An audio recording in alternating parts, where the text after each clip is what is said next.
কি হলো, এখানে নিয়ে এলে কেন? আমাকে তো বাসে যেতে হবে। তোমাকে কিছু কথা বলতে চাই, এই জন্য এখানে নিয়ে এসেছি। তো বলো। আচ্ছা আগে বলো, আমাকে তোমার কেমন লাগে? কেমন আর লাগবে, ভালোই তো লাগে। ভালো লাগে সেটা তো আমিও জানি।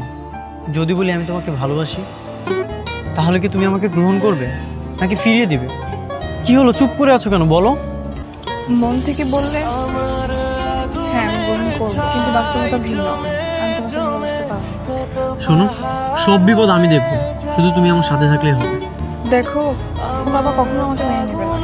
আমি চাই না তুমি আমার জন্য তোমার বাবার সঙ্গে কোনো ঝামেলা করো। বাবা অন্যায় করেছে, কিন্তু আমি তো কোনো অন্যায় করছি না। আচ্ছা এসব নিয়ে আমরা পরে কথা বলি। আমার এখনই উত্তর লাগবে। আমাকে একটু ভাবতে দাও। তুমি আমার চোখের দিকে তাকাও, চোখের দিকে তাকিয়ে বলো তো, তুমি আমাকে ভালোবাসো না? কি হলো বলো। হ্যাঁ বাসি।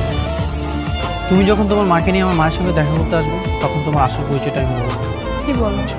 তখন আমার মা সবকিছু নিজে